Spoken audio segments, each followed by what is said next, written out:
तो dear students,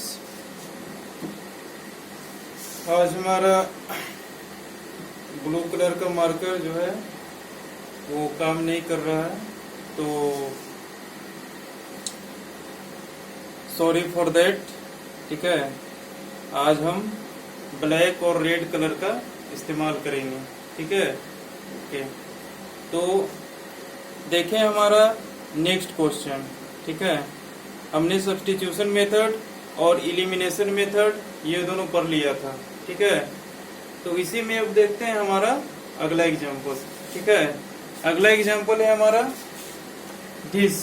ये है हमारा फर्स्ट इक्वेशन। ठीक है, और ये है हमारा सेकेंड इक्वेशन, और हमको करना है क्या, find the value of x and y. ठीक है, तो देखिए अब हम यहाँ से कैसे फाइंड करते हैं। ठीक है, तो सबसे पहले इक्वेशन 2 में देखते हैं, यहाँ से प्रोसीड करते हैं। ठीक है, ये x प्लस वाई और a प्लस बी दोनों हमारा मल्टीप्लीकेशन फॉर्मेट में है। ठीक है, इन दोनों को ऑर्डर में मल्टीप्लाई कर देते हैं। ठीक है, सबसे पहले x से इसमें मल्टीप्लाई करते हैं तो क्या बनेगा, x इंटू ए प्लस बी। ठीक है, फिर क्या बनेगा हमारा y इंटू ए प्लस बी। ठीक है, ऐसा बन जाएगा। ठीक है ना। अच्छा, अब इज इक्वल टू क्या है हमारा, ए स्क्वायर प्लस बी स्क्वायर। ठीक है, और इसको अगर हम मॉडिफाई कर दें तो ऐसा बन जाएगा a plus b into x. ठीक है, प्लस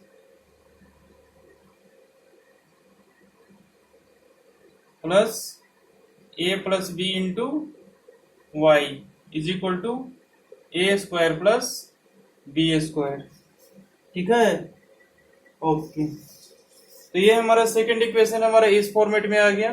ठीक है, अब हम इसके सामने लिखते हैं फर्स्ट इक्वेशन। ठीक है, फर्स्ट इक्वेशन यहाँ पर देखें, अगर हम ध्यान से देखें तो ये वाला टर्म हमारा सेकंड इक्वेशन का। ठीक है, फर्स्ट इक्वेशन को यहाँ पर सेम टू सेम लिख देते हैं। देखें, a minus b into x plus a plus b into y is equal to a square minus 2ab minus b square. ठीक है, अब देखें यहाँ पे ये दोनों इक्वेशन में हमारा ये वाला टर्म क्या है, y का कोफिशिएंट दोनों में हमारा बिल्कुल सेम है। ठीक है, तो ऐसा कंडीशन रहे x का कोफिशिएंट अगर दोनों में सेम हो जाए या फिर y का कोफिशिएंट दोनों इक्वेशन में सेम हो जाए तो उस कंडीशन में हम क्या करते हैं, सब्ट्रैक्ट करते हैं। तो हम कर देते हैं यहाँ, ये हमारा फर्स्ट है और हम यहाँ कर देते हैं क्या, second minus first. Second minus first करके हम यहाँ पे लिखने जा रहे हैं। ठीक है, देखें ये माइनस हो जाएगा।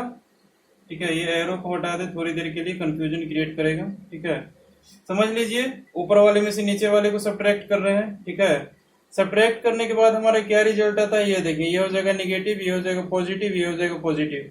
ठीक है, ये हमारे क्या बचेगा, ए प्लस बी एक्स माइनस ए माइनस बी इंटू एक्स यहाँ पे बचेगा।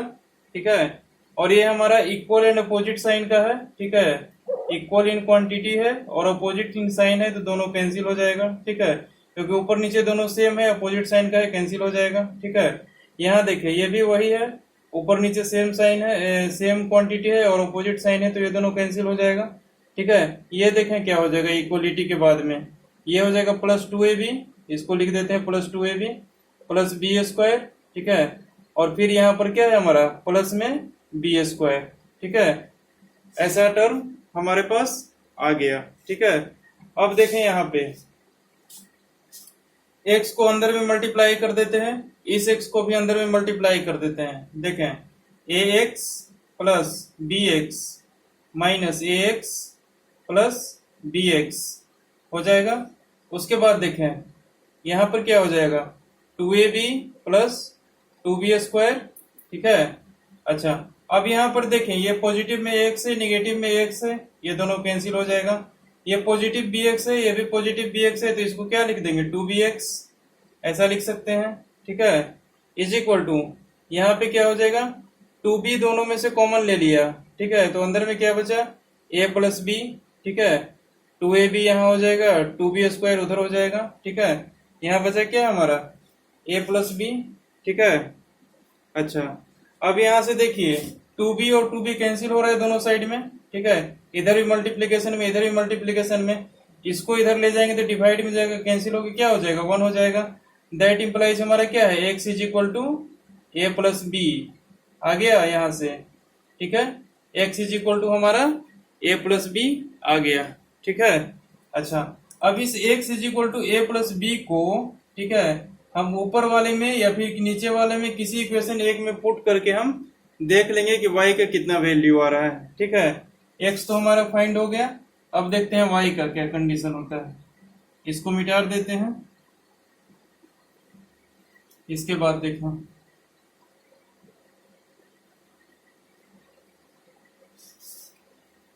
हमारे पास आया x is equal to a plus b, हमने ऑलरेडी फाइंड कर लिया, इसको फाइंड करके एक जगह रख लिया, ठीक है। इस x के वैल्यू को हम इस इक्वेशन में पुट कर रहे हैं, ठीक है, क्या हो जाएगा a minus b into x के जगह पे क्या लिखेंगे a प्लस बी, ठीक है, प्लस यहाँ लिखेंगे a प्लस बी, और y का वैल्यू हमें पता नहीं है तो y को ऐसे ही लिख दिया a square minus 2ab minus b square, ठीक है। अच्छा अब देखें यहाँ पे ये किस चीज का फॉर्मूला बन रहा है, a plus b into a minus b यहाँ फॉर्म हो रहा है, तो यहाँ पे क्या हो जाएगा a square minus b square, ठीक है, plus a plus b into y is equal to same इधर लिख दें, ठीक है, a square minus 2ab minus b square, ठीक है। अब इन दोनों को हम इस साइड लेकर के जाएंगे इक्वलिटी के, तो ये हमारा बी स्क्वायर प्लस में हो जाएगा और a स्क्वायर माइनस में हो जाएगा, तो प्लस बी स्क्वायर लिख दिया और माइनस में a स्क्वायर लिख दिया, इन दोनों को हटा दिया, ठीक है। अच्छा इतनी बात समझ में आ गई, तो यहाँ पे क्या बन गया हमारा a plus b into y is equal to a square minus 2ab minus b square plus b square minus a square, ठीक है। अच्छा अरे ये हमारा यहाँ ये नहीं था, ऐसा था a square minus b square plus, ऐसा लिखा हुआ था ना हमारा, ठीक है। तो इसके अगला स्टेप में देखिए क्या लिख सकते हैं, ये हम a plus b into y को एक साइड रख रहे हैं, इक्वलिटी के इस साइड इसको लेके जा रहे हैं, देखिए क्या बन जाएगा a square minus 2ab minus b square, ठीक है। ये जो हमारा माइनस बी स्क्वायर है ये इक्वलिटी के उस साइड जाएगा, क्या बनेगा प्लस बी स्क्वायर बनेगा, ये हमारा इक्वलिटी के उस साइड जाएगा माइनस ए स्क्वायर बनेगा, ठीक है। अब यहाँ से देखिए ये तो इसके बाद वाला स्टेप ये तो समझ में आ रही है ना, ठीक है। अब देखें यहाँ पे बी स्क्वायर हमारा निगेटिव में है, बी स्क्वायर पॉजिटिव में, ये दोनों कैंसिल आउट हो जाएगा, ए स्क्वायर हमारा निगेटिव में, ए स्क्वायर हमारा पॉजिटिव में है, ये दोनों कैंसिल आउट हो जाएगा, ठीक है। बचा क्या यहाँ पर हमारा माइनस 2ab, इधर क्या बचा हमारा a प्लस बी, तो y इज इक्वल टू क्या हो जाएगा minus 2ab divided by a plus b, ये हमारा y का वैल्यू आ जाएगा, ठीक है, और x का वैल्यू क्या आएगा हमारा a प्लस बी, ठीक है। आ गया x और y का वैल्यू, ठीक है, यही तो फाइंड करना था हमें, ठीक है ना। तो इस तरह के कॉम्प्लिकेटेड क्वेश्चन से आप लोग घबराए नहीं, ठीक है, देख लें कि क्या फाइंड करना है और किस तरह से हम प्रोसीड कर सकते हैं ताकि रिजल्ट हमारा आए, ठीक है। एलिमिनेशन मेथड हमने यूज किया है, एलिमिनेशन मेथड भी यूज कर सकते हैं, सब्स्टिट्यूशन मेथड भी यूज कर सकते हैं, जो मेथड आपको इजी लगे वो मेथड आप यूज कर सकते हैं, ठीक है। अच्छा चले अब नेक्स्ट हेडिंग लगाएं, मेथड ऑफ क्रॉस मल्टीप्लिकेशन।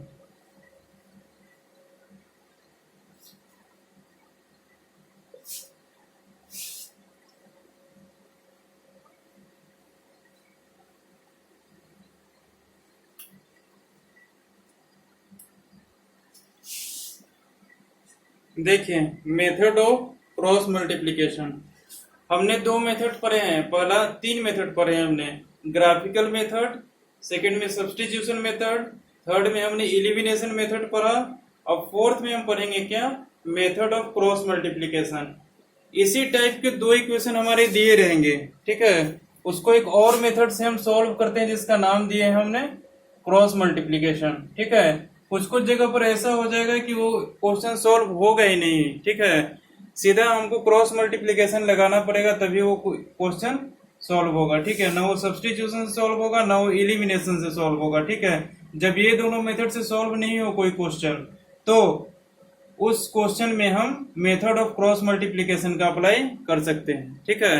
ऐसे तो अप्लाई इसका भी हर जगह पे कर सकते हैं, ठीक है, लेकिन बेटर तभी होगा कि सब्स्टिट्यूशन मेथड सबसे पहले एलिमिनेशन मेथड अप्लाई करके देखें।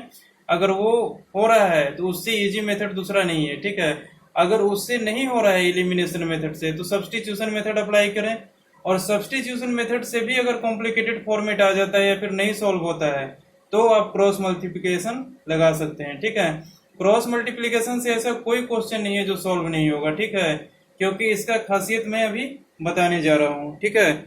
यहाँ देखें, a1x plus b1y plus c1 is equal to 0, a2x plus b2y plus c2 is equal to 0, दो हमारा क्या दिया हुआ है, लीनियर इक्वेशन दिया हुआ है, ठीक है। तो यहां से हम x का वैल्यू इस टाइप से फाइंड कर सकते हैं, ठीक है। ये देखिए, ये जो फॉर्मूला हमने x के वैल्यू को फाइंड करने के लिए दिया है, ठीक है, इसमें देखें b1c2 इन दोनों को मल्टीप्लाई कर दें, ठीक है, माइनस b2c1, ठीक है, इन दोनों को मल्टीप्लाई कर दें, ठीक है, मतलब इन दोनों को मल्टीप्लाई करें और इन दोनों को मल्टीप्लाई कर दें, दोनों को आपस में क्या करें, सब्ट्रैक्ट कर दें, मतलब b1c2 माइनस b2c1, ठीक है, ये कर दे, divided by a1b2 minus a2b1, ठीक है, a1b2 माइनस a2b1, ठीक है। अगर ये कर देते हैं तो आपका x का वैल्यू आ जाएगा, ठीक है।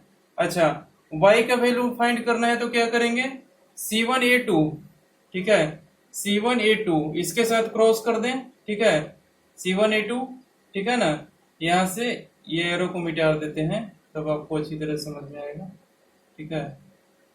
अच्छा, y का वैल्यू फाइंड करना है तो यहां से क्रॉस मल्टीप्लाई शुरू किए, c1a2 माइनस c2a1, ठीक है, ऐसे कर दें, ठीक है। अच्छा, उसको डिवाइडेड बाई क्या लिख दे, a1b2 minus a2b1, a1b2 minus a2b1, ठीक है, ऐसे अगर कर देंगे, ठीक है, तो y का वैल्यू हमारा फाइंड आउट हो जाएगा, ठीक है। तो ये क्रॉस मल्टीप्लिकेशन है, ठीक है, क्रॉस करके हम इसको फाइंड करते हैं, ठीक है।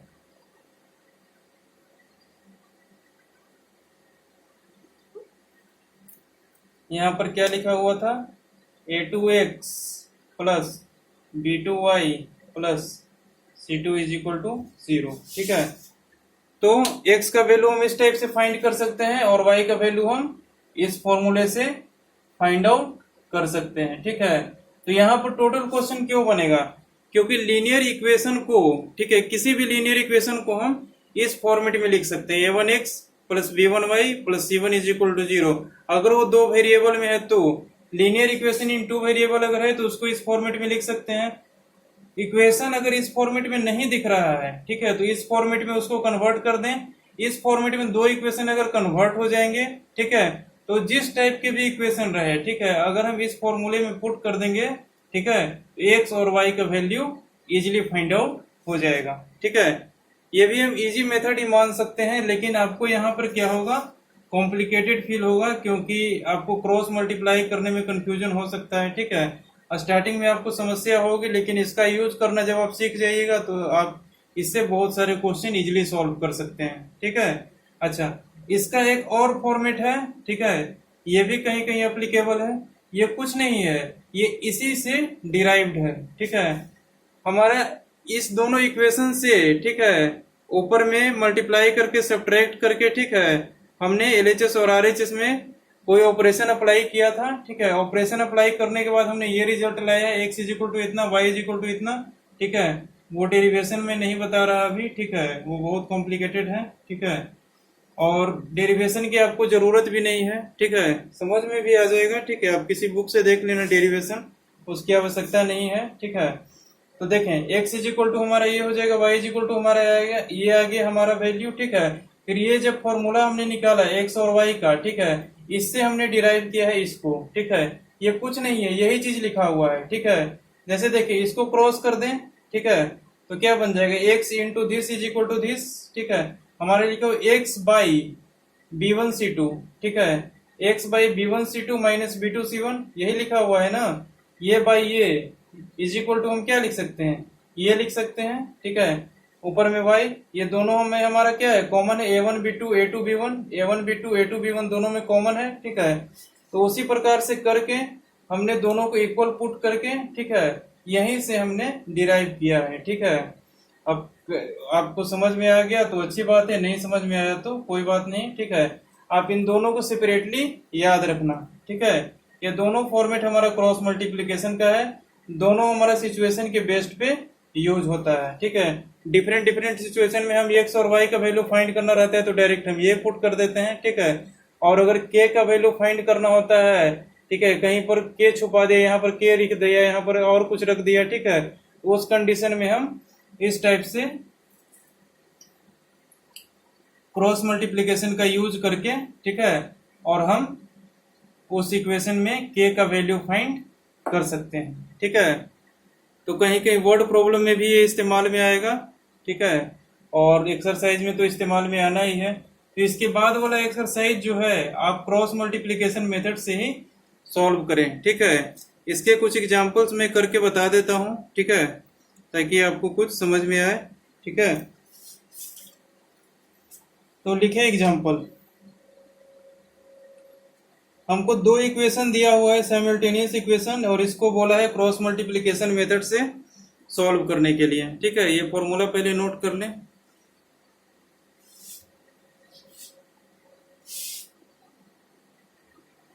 तो चलिए ये फॉर्मूला आप लोगों ने नोट कर लिया, ठीक है। अब इसके बेस्ड पे कुछ एग्जांपल्स करते हैं, ठीक है। तो लिखें एग्जांपल 1, ठीक है।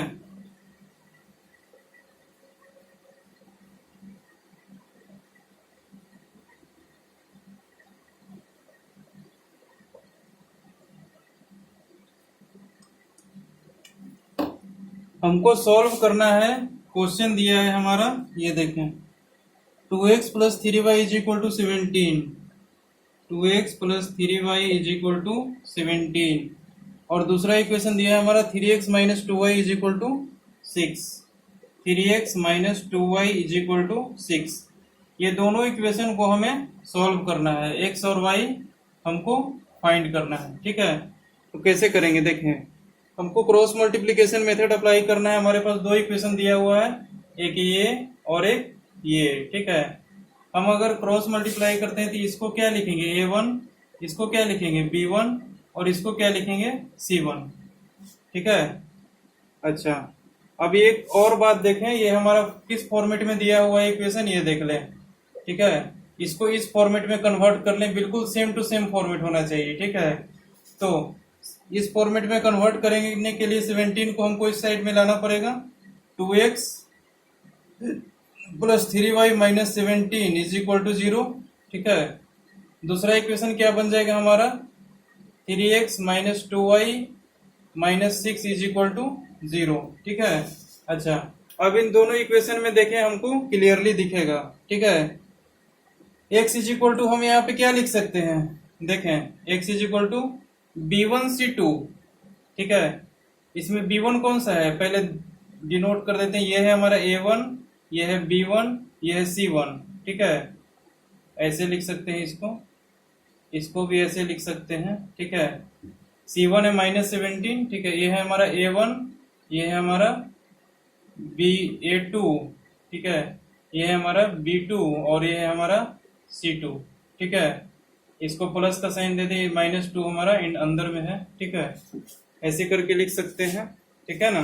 अच्छा, तो सिंपली देख ले, b1c2, b1 कितना है हमारा 3 इंटू c2 कितना है हमारा -6, ठीक है। ये कर लिया, इसको मछली ब्रैकेट में बंद कर दिया, करली ब्रैकेट में, माइनस b2c1, b2 हमारा कितना है -2, ठीक है। c1 हमारा कितना है -17। थोड़ा कॉम्प्लिकेटेड लग रहा होगा आप लोगों को, ठीक है ना। तो सॉल्व कीजिएगा, प्रैक्टिस में लाइएगा तो फिर कॉम्प्लिकेटेड नहीं लगने लगेगा, ठीक है। आपको फॉर्मूला बिल्कुल मुंह जुबानी याद हो जाएगा, फिर आप सॉल्व कीजिएगा। a1b2, a1 2 इंटू b2 कितना है -2, ठीक है। a1b2 हो गया, चलिए। फिर है माइनस a2b1, a2 क्या है हमारा, ये देख लें, 3 इंटू b1 क्या है हमारा 3, तो ऐसा लिख देते हैं 3 इंटू 3, ठीक है। a1b2 माइनस a2b1, ठीक है, 3 इंटू 3 हो गया। अच्छा, अब x का वैल्यू यहाँ से कितना आ जाएगा, देख लें इजिली, -18 कितना हो जाएगा -34, ठीक है। माइनस माइनस प्लस, प्लस और माइनस दोनों हो गया minus, overall minus divided by कितना हो गया -4 -9, ठीक है। अब देखिए माइनस कॉमन आके दोनों साइड से कैंसिल आउट हो जाएगा। देखें यहाँ पे इज इक्वल टू क्या लिख सकते हैं, 8 4 12 के 2 बाकी है, 1 3 1 4 1 5 -52 डिवाइडेड बाई -13, ये कैंसिल, माइनस से minus cancel, is equal to 4, ठीक है। यहां से हम क्या वैल्यू फाइंड कर पाए x का, x इज इक्वल टू 4, ठीक है। यहां से हमारा निकल गया है, ठीक है। अच्छा अब y के फॉर्मूला में पुट करते हैं, ठीक है। y इज इक्वल टू क्या है, C1A2, ठीक है। C1 क्या है हमारा -17 इंटू A2 कितना है 3, इसको करली ब्रैकेट में बंद कर दिया, माइनस करली ब्रैकेट स्टार्ट C2A1, ठीक है। C2 क्या है हमारा -6, ठीक है, इंटू A1 क्या है हमारा 2, ठीक है। आप लोग भी स्टार्टिंग में बिल्कुल ऐसे ही लिख करके बनाए जैसे हम सॉल्व कर रहे हैं, ठीक है। धीरे धीरे प्रैक्टिस होगी तो आप डायरेक्ट लिख पाओगे। A1B2 माइनस A2B1, A1B2, ठीक है, कितना है 2 इंटू -2 हो जाएगा, ठीक है, A1B2, ठीक है। उसके बाद क्या है A2B1, A2 और B1, ठीक है। A2 यहाँ है, B1 यहाँ है, 3 इंटू 3, ठीक है, -3 इंटू 3 कितना हो जाएगा, y इज इक्वल टू -51, यहाँ हो जाएगा +12, माइनस इंटू माइनस क्या हो जाएगा प्लस हो जाएगा, ठीक है, +12 डिवाइडेड बाई कितना हो जाएगा -4, यहाँ हो जाएगा -9, ठीक है। अच्छा तो अब क्या हो जाएगा हमारा फाइनली इज इक्वल टू 11 में से 2 गया 9,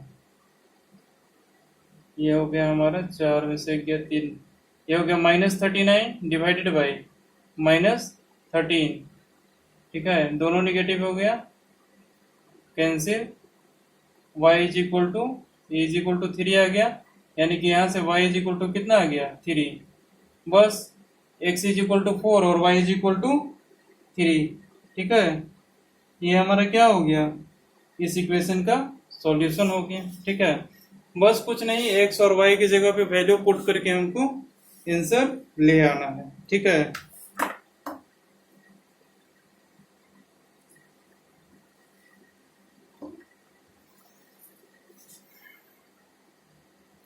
तो आपको इसी टाइप से हर इक्वेशन को सॉल्व करना होगा, ठीक है।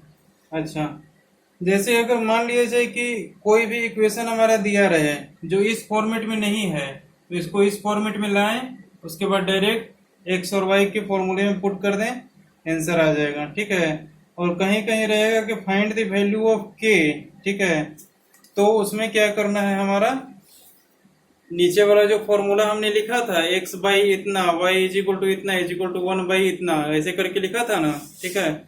उस फॉर्मूले में डायरेक्ट पुट कर दें, कोफिशिएंट को आपस में रिलेट कर दें, ठीक है। उसके बाद वहां से k के डिफरेंट डिफरेंट केसेज बन सकते हैं, या फिर 1 केस बनेंगे, या फिर 2 केस बनेंगे, या फिर 3 केस बनेंगे, ठीक है। जितने भी केस बनेंगे उस हिसाब से k का हम वैल्यू फाइंड कर लेंगे, और तीनों केस में से जो हमारा यूनिक वैल्यू आएगा, मीन्स जो ऐसा वैल्यू k का जो तीनों में कॉमन आएगा, ठीक है, उसको हम लिख देंगे, ठीक है। ऐसे हम एग्जांपल इस टाइप का एक करवा देंगे, ठीक है। तो एक्सरसाइज 3C तक तो ऐसा क्वेश्चन आपको देखने को नहीं मिलेगा, ठीक है। आगे मिल सकता है, जहां पे मिलेगा वहां पे आप देख लीजिएगा कैसे सॉल्व करना है, मैं करवा दूंगा, ठीक है। तो इसके बाद आप एक्सरसाइज 3C कर सकते हैं, ठीक है। कंप्लीट करें एक्सरसाइज 3C।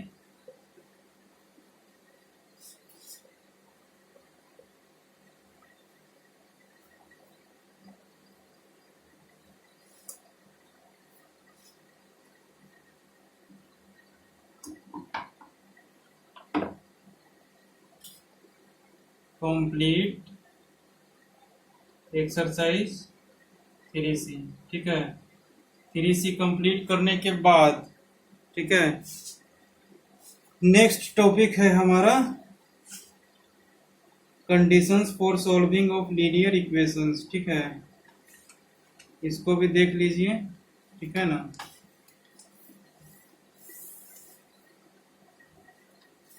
सॉल्वेबिलिटी के लिए हमारे पास कुछ कंडीशंस है, ठीक है। इसके बाद आप एक्सरसाइज 3 कर लीजिएगा, ठीक है। और उसके बाद हमारा नेक्स्ट टॉपिक आता है कंडीशंस फॉर सॉल्वेबिलिटी, कंडीशन फॉर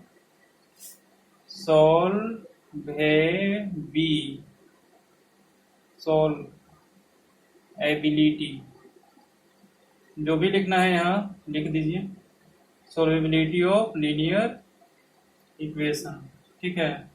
कुछ कुछ कंडीशन हम पढ़ेंगे, ठीक है, जिसके लिए हमारा यूनिक सॉल्यूशन आएगा, इनफाइनाइट सॉल्यूशन आएगा और नो सॉल्यूशन आएगा, ठीक है। अच्छा, दो इक्वेशन हमारा दिया हुआ है, वही a1x plus b1y plus c1 is equal to 0, दूसरा दिया हुआ है a2x plus b2y plus c2 is equal to 0, ठीक है। उसमें पहला केस हमारा एराइज होता है, ठीक है, नो सॉल्यूशन का, ठीक है। नो सॉल्यूशन में हमारा क्या है,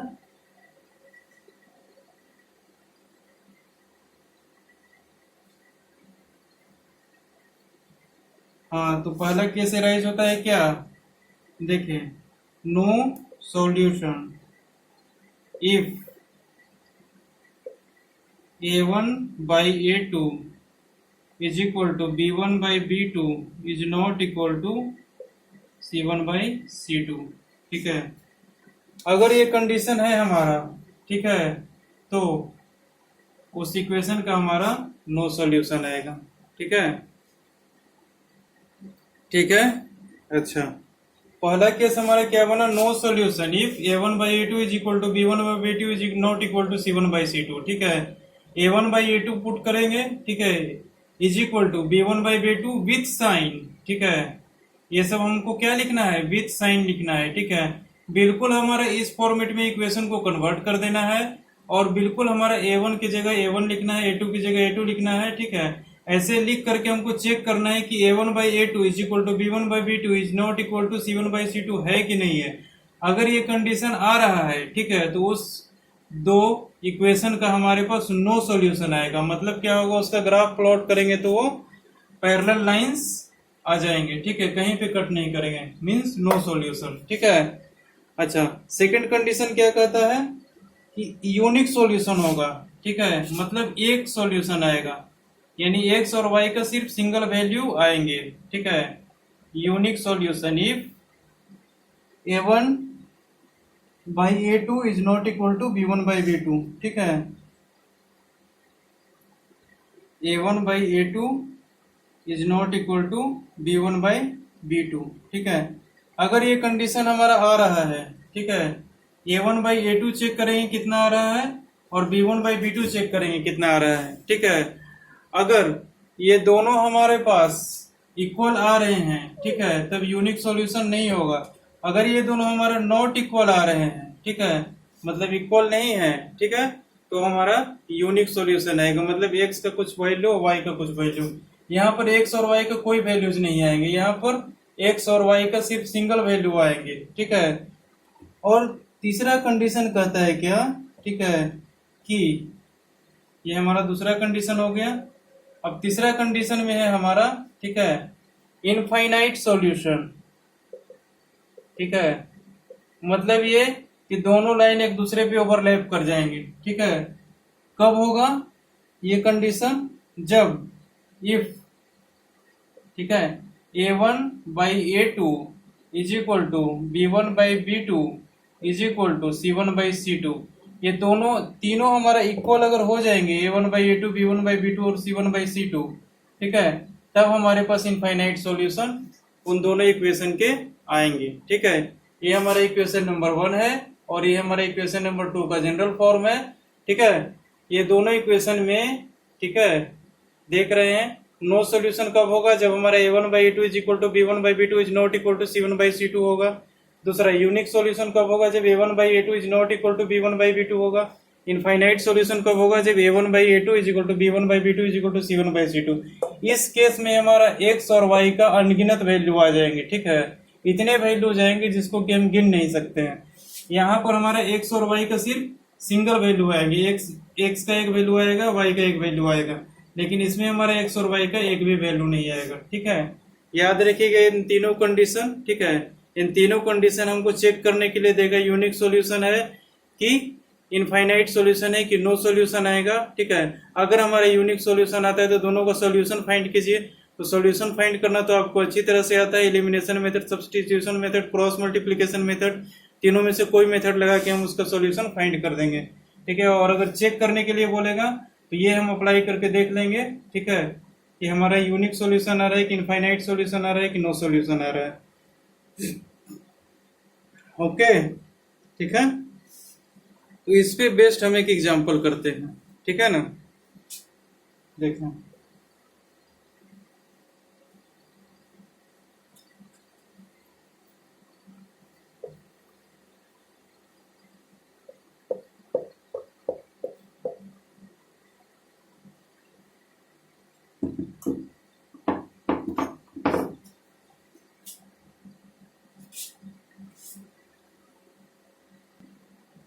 देखें हमारा ये क्वेश्चन, ठीक है। इस क्वेश्चन में हमारा कह रहा है कि so that the system of equations ये एंड दिस, ठीक है, has unique solution. Unique solution हमको शो करना है कि इन दोनों इक्वेशन का हमारा क्या होगा, यूनिक सॉल्यूशन निकल करके आएगा। इसको प्रूफ करना है, तो कैसे प्रूफ करें? कंडीशन फॉर यूनिक सॉल्यूशन क्या था हमारा? a1/a2 is not equal to b1/b2। यही केस था ना हमारे यूनिक सॉल्यूशन का, ठीक है। तो इसमें हम चेक कर लेते हैं, ठीक है। तो चेक करने के लिए सबसे पहले क्या करेंगे, इस इक्वेशन को हम उस फॉर्मेट में लिखेंगे जो हमारा जनरल फॉर्म था, a1x प्लस b1y, ठीक है, minus plus c1 is equal to 0, ठीक है। यहाँ प्लस का साइन है, अंदर में माइनस 17 है, ठीक है। 17 इधर था पॉजिटिव तो इधर आके निगेटिव हो गया, ठीक है ना। अच्छा, दूसरा इक्वेशन हमारा क्या है, 5x प्लस 3y। इसको भी वैसे लिख सकते हैं, प्लस यहाँ -14 इज इक्वल टू 0। ऐसा करके हम यहाँ लिख सकते हैं, ठीक है। अच्छा, अब देखें ये हमारा जनरल फॉर्म आ गया, ठीक है। अब ये हमारा क्या है, a1, ये हमारा क्या है b1, और ये हमारा क्या है c1, ये हमारा क्या है a2, ये हमारा क्या है b2, और ये हमारा क्या है c2, ठीक है। इतना तक तो पहचान सकते हैं आप बिल्कुल इजीली, कौन a1 है, कौन b1 है, कौन c1 है, कौन c2 है, ठीक है। सबको पहचान ले, पहचानने के बाद इसमें पुट कर दे a1/a2। a1 क्या है हमारा 2, a2 क्या है हमारा 5, b1/b2 चेक करते हैं, b1 कितना है 5, b2 कितना है हमारा 3, ठीक है। अच्छा, यहाँ देख लें, a1/a2 2/5 और b1/b2 5/3, ठीक है। क्या ये दोनों आपस में इक्वल है? बिल्कुल क्लियरली दिख रहा है कि नहीं इक्वल है, ठीक है। यानी कि हम हमारा यहाँ से क्या रिजल्ट आ गया, a1/a2 is not equal to b1/b2, hence unique solution, ठीक है। यह हो गया हमारा प्रूफ, ठीक है, ठीक है। ये तो हमारा प्रूफ हो चुका, ठीक है ना। अच्छा, यूनिक सॉल्यूशन तो हमने प्रूफ कर दिया। अब क्या कर रहे हैं कि इसका सॉल्यूशन फाइंड करें, ठीक है। तो सॉल्यूशन कैसे फाइंड करेंगे ये देखें, बस कोई मेथड लगा दे, elimination method, substitution method, cross multiplication method, तीनों में से कोई मेथड लगा के आप इसका सॉल्यूशन फाइंड कर सकते हैं, ठीक है। तो हम लगा देते हैं यहाँ 2x plus 5y is equal to 17, 5x plus 3y is equal to 14, ठीक है। यहाँ पे कौन सा मेथड अप्लाई कर दे, क्रॉस मल्टीप्लिकेशन अप्लाई कर सकते हैं, ठीक है। क्रॉस मल्टीप्लाई अप्लाई कर दें, ठीक है। क्या था a1/b2 a2/7,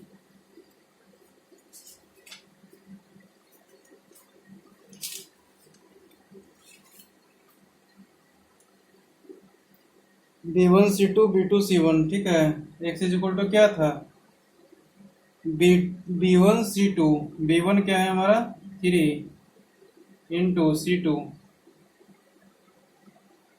इसको मिटा दें, यहाँ देखें, ठीक है, इन दोनों इक्वेशन को, ठीक है। क्या है शुरू में B1 C2, ठीक है। B1 क्या है हमारा 5, ठीक है। B1 हमारा क्या है 5 इंटू C2 कितना है -14, ठीक है। इसको करली ब्रैकेट में बंद कर दिया, ठीक है। माइनस क्या था B2 C1, B2 C1 क्या है हमारा 3 इंटू -14, ठीक है, डिवाइडेड बाई, गलती हो गया ना जी, क्या था हमारा B2 C1, B2 हमारा 3 है और C1 कितना है -17 है ना, ठीक है। अच्छा, उसके बाद क्या था A1 B2 A2 B1, A1 B2 A1 B2, ठीक है, माइनस A2 B1, ठीक है। A2 कितना है 5 इंटू B1 कितना है 5, ठीक है। हो गया इस टाइप से, ठीक है ना। अब हमारा y इज इक्वल टू यहाँ लिख सकते हैं, ठीक है। y इज इक्वल टू क्या लिख सकते हैं C1 इंटू A2 कितना है 5 माइनस C2 कितना है 14 -14 इंटू A1 कितना है 2, C2A1 हो गया, minus A1 B2 minus A2 B1, A1 B2 minus A2 B1, यही वाला लिख दें 2 इंटू 3 माइनस 5 इंटू 5, ठीक है। यही तो है हमारा, नीचे वाला तो दोनों में हमारा क्या है सेम है, इसको ऐसे भी याद रख सकते हैं, नीचे वाला दोनों में सेम आ रहा है, ठीक है। Okay, x is equal to यहाँ से कितना प्राप्त हो जाएगा आपको, सॉल्व करके देख लें, ठीक है, कितना प्राप्त होता है। x इज इक्वल टू आएगा -52/3, नहीं, मिस्टेक हो गया। x इज इक्वल टू आएगा हमारा 1, y इज इक्वल टू 3, ठीक है। यहाँ से x इज इक्वल टू 1 आ जाएगा और यहाँ से हमारा y इज इक्वल टू 3 आ जाएगा, ठीक है। सॉल्व करके देख लें सिंपली, ठीक है, ये तो कैलकुलेशन है, आप लोग करें, ठीक है। तो ऐसा कीजिएगा तो 1 और 3 आ जाएगा, मतलब यूनिक सॉल्यूशन भी वेरीफाई करना है और सॉल्व भी करना है, इसी टाइप का क्वेश्चन आएगा, ठीक है। और कोई टाइप का क्वेश्चन नहीं आ सकता है, कभी दे देगा इनफाइनाइट सॉल्यूशन है, ठीक है। तो इनफाइनाइट सॉल्यूशन में आपको सॉल्यूशन फाइंड करने के लिए नहीं दे सकता है, क्योंकि इनफाइनाइट सॉल्यूशन में बहुत सारे सॉल्यूशन हो जाएंगे, उसका रेंज हो जाएगा कहाँ से कहाँ तक, ठीक है। -इन्फिनिटी से इन्फिनिटी भी जा सकता है, ठीक है। अच्छा, ठीक है, तो करें, ठीक है। कभी कभी ऐसा एग्जाम्पल आ सकता है k का वैल्यू फाइंड करना है, ठीक है, तो कैसे करेंगे।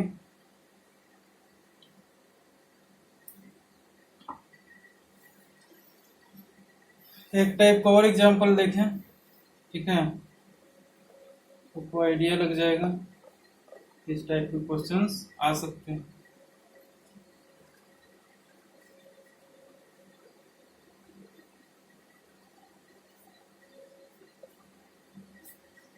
चलिए लिखे question, find the values of k for which the equations, find the values of k for which the equations kx plus 3y is equal to k, kx plus 3y is equal to k minus 2 and 12x plus ky is equal to k, 12x plus ky is equal to k has no solution. No solution का क्या case हमने पढ़ा था, याद है कुछ? सबसे पहले इसको जनरल फॉर्मेट में लिख दे। अभी जनरल फॉर्मेट में ये दोनों नहीं है, ठीक है। जनरल फॉर्मेट में लिखने के बाद हमारे पास क्या आता है, के एक्स प्लस 3y माइनस के माइनस 2 इज इक्वल टू 0, यही आएगा, ठीक है। इधर क्या आ जाएगा हमारा 12x प्लस के वाई माइनस के इज इक्वल टू 0, ठीक है। नो सॉल्यूशन का हमारा क्या केस था, ठीक है। ये देखें a1/a2 is equal to b1/b2 is not equal to c1/c2। ये हमारा किसका केस था, नो सॉल्यूशन का था, ठीक है।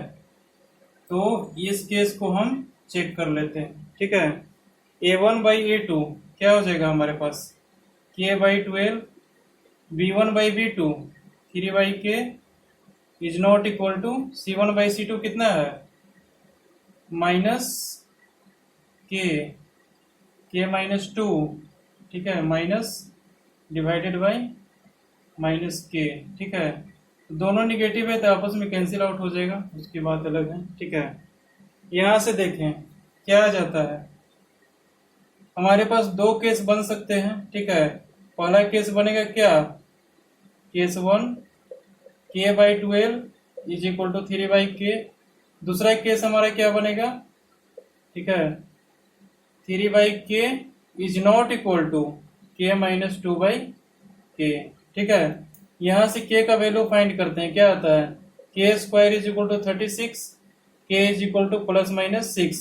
प्लस और माइनस 6 क्यों हमने लिखा है, देखें यहाँ पे 36 का स्क्वायर रूट निकालेंगे तो 6 आएगा, ठीक है। अब देखें -6 का स्क्वायर भी क्या होता है, 36 होता है, और 6 का स्क्वायर भी हमारा 36 होता है, ठीक है। दोनों तो हमारा होता है, तो दोनों में से हमारा कोई वैल्यू आ सकता है, या तो +6 आएगा या तो -6 आएगा, ठीक है। तो यहां से देख लें, या तो +6 या फिर -6, ठीक है। तो +6 पहले पुट करके देखते हैं क्या कंडीशन आता है। +6 पुट करेंगे तो 6/12 हो जाएगा, ठीक है। +6 पहले पुट करके देखते हैं यहाँ पे क्या आता है, ठीक है। दोनों केस को चेक करेंगे। अभी देखें +6 को पुट करते हैं तो क्या आता है, 6/12 इज इक्वल टू 3/6, क्या आता है 1/2 इज इक्वल टू 1/2, और c1/c2 हमारे कितना है, k माइनस 2 यानी कि 6 माइनस 2 डिवाइडेड बाई k यानी कि 6, कितना हो जाएगा, 6 में से दोगे 4, 4/6, ये क्या हो जाएगा 2/3, ठीक है।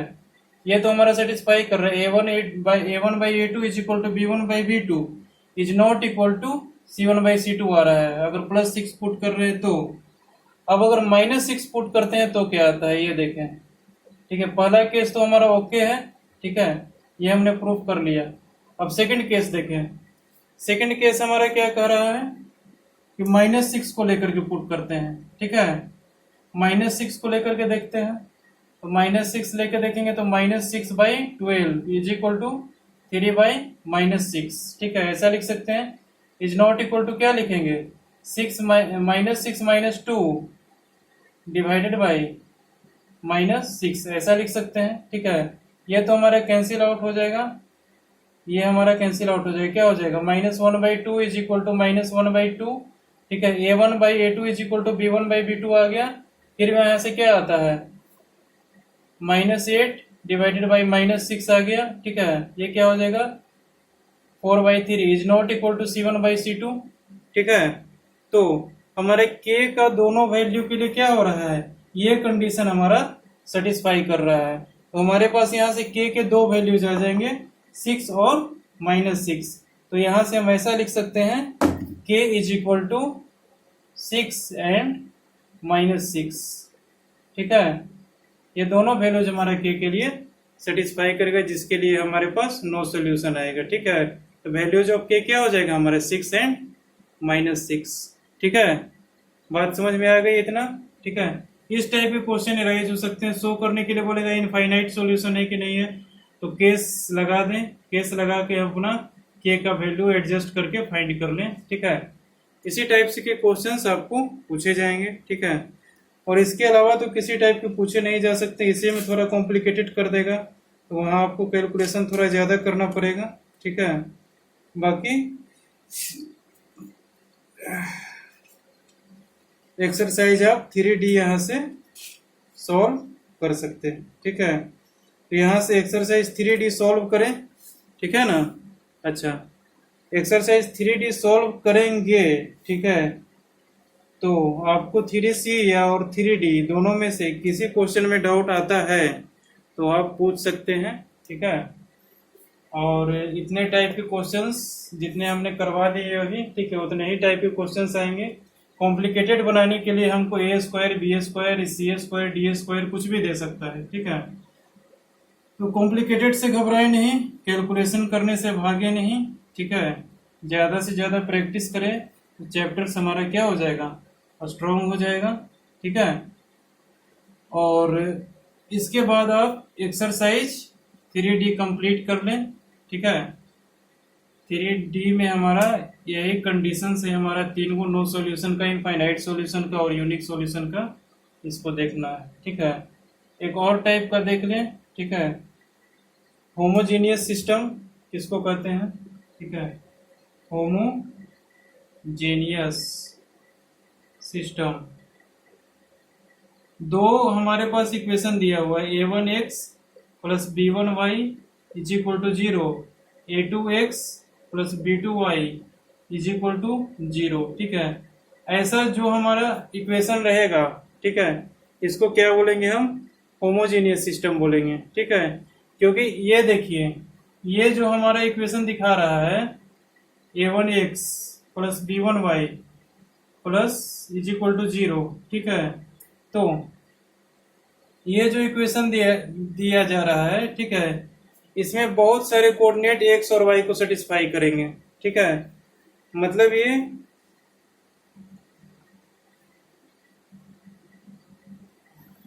यहाँ पर देखें, यहाँ A1x plus B1y is equal to 0, ठीक है, दो इक्वेशन दिया हुआ है हमारा, ठीक है। तो इस इक्वेशन में भी देखें 0,0 हमारा सेटिस्फाई कर रहा है, x is equal to 0 and y is equal to 0, ठीक है। दूसरे में भी x इज इक्वल टू 0 और y is equal to 0 satisfy कर रहा है, ठीक है। अगर दोनों इक्वेशन में हमारा x is equal to 0 y is equal to 0 यानी 0,0 हमारा सेटिस्फाई करे, ठीक है, तो उसका ग्राफ प्लॉट करेंगे तो कहाँ से पास करेगा, वो दोनों लाइन हमारा ओरिजिन से पास करेगा। कैसे भी कर लेंगे, दोनों लाइन हमारा क्या करेगा, ओरिजिन से पास करते हुए, इंटरसेक्ट करते हुए पास करेगा, ठीक है। तो ऐसे इक्वेशन को हम क्या बोलेंगे, होमोजीनियस इक्वेशन बोलेंगे, ठीक है। अच्छा, जैसे कि जिसमें हमारा ओरिजिन का कोऑर्डिनेट, ठीक है, यानी कि 0,0 सेटिस्फाई करना चाहिए, यानी x इज इक्वल टू 0 और y इज इक्वल टू 0, ठीक है, हमारा अगर सेटिस्फाई कर रहा है, ठीक है, तो वो दोनों सिस्टम, दोनों लीनियर इक्वेशन का सिस्टम हमारा क्या हो जाएगा, होमोजीनियस हो जाएगा। इसको भी होमोजीनियस बोल सकते हैं, इसको भी होमोजीनियस, दोनों हमारा क्या हो जाएगा, होमोजीनियस सिस्टम, ठीक है। ये आप ध्यान में रखिएगा, ठीक है, नॉलेज के लिए, ठीक है ना। इसको बताने से क्वेश्चन बनाने में कोई इफेक्ट नहीं पड़ेगा, लेकिन आपको जानना जरूरी है, ठीक है, कहीं कहीं इसका इस्तेमाल आ सकता है, ठीक है ना। तो यहाँ पर हमारा ये कंप्लीट होता है, ठीक है। और एक्सरसाइज इसके बाद 3D कंप्लीट कर लें, ठीक है ना। यहाँ लिख दीजिए कंप्लीट एक्सरसाइज 3D। कहाँ से करना है आपको तो पता ही होगा, आप किसी भी बुक से करें, ठीक है। मेरी रिकमेंडेशन है कि RS अग्रवाल से करें, ठीक है। क्वेश्चंस आप किसी भी बुक से कर सकते हैं, डाउट पूछ सकते हैं, लेकिन इस एक्सरसाइज को करें, ठीक है, उसके बाद किसी और बुक से करें, ठीक है। तो जहाँ से भी डाउट हो वो हमसे पूछें, कमेंट बॉक्स में पूछें या फिर ग्रुप में पूछें, कहीं भी पूछें, ठीक है, उसका हम यहाँ पे सॉल्यूशन देंगे, ठीक है ना। ओके।